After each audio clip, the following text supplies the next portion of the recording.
War is geared to offense. Firepower is everything. But what happens when the rounds are incoming? You're going to need a good defense. And that's what armor does for the soldier. Helmets are a critical part of his protective system. Everywhere the soldier goes, his helmet goes with him. But at the start of the 20th century, armies thought helmets were a sign of weakness.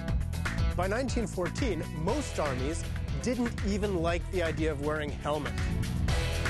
Not helmets that are going to stop or deflect a bullet. The army considered the helmet to be an emblem of cowardice and to kill offensive spirit. But armies decided they had to offer some protection. The British equipped their troops with the Brodie, the Americans with the Doughboy.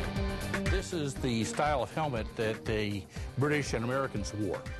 And it's positively medieval. This was the type of helmet that was worn in the Middle Ages by archers. You'll notice the shape of the helmet is very flat. And the reason for that is it's not to protect against rifle bullets being fired from the front. It is to protect the head and shoulders and neck from shrapnel balls or shell fragments that are fired up in the air and explode. Concerned about troop losses, the Germans came up with an innovative helmet design that rapidly reduced the number of head wounds being suffered in the trenches. They adopted in 1916 the Stahlhelm, steel helmet.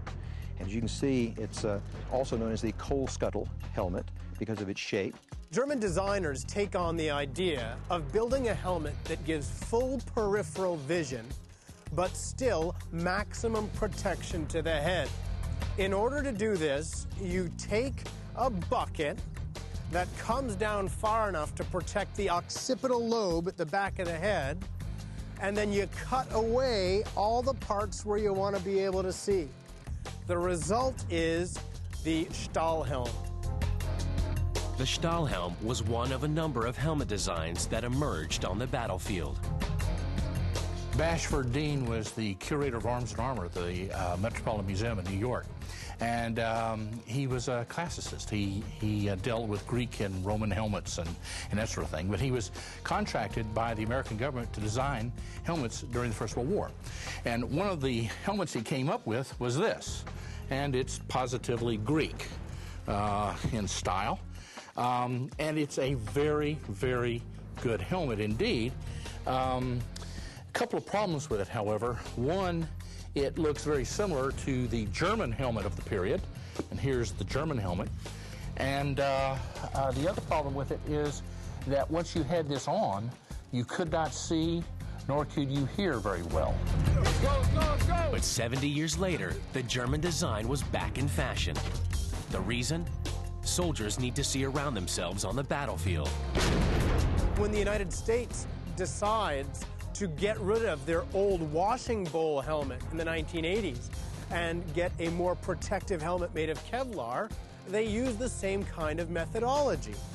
The U.S. Army says we want to cover the maximum amount of the head and we want to cut away enough so that you can see. Helmets have evolved. Different needs, different shapes. And in the 21st century, they face new challenges. We're not facing someone who's shooting at us quite near as much. What we're facing is IEDs, improvised explosive devices, suicide bombers in vehicles.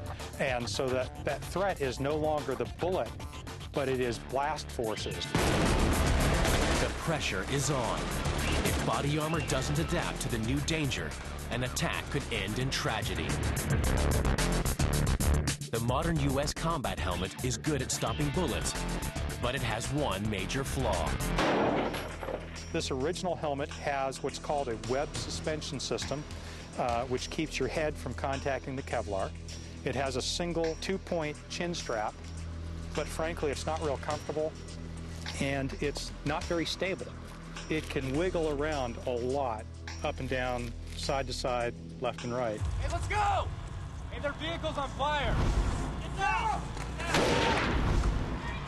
Medics from all of the services complain about the fact that when they run up to a troop and they've got this helmet on, they run up, and what do they do to take care of someone? They lean forward, and the helmet will slide down into their eyes. So to take care of someone, they take the helmet off.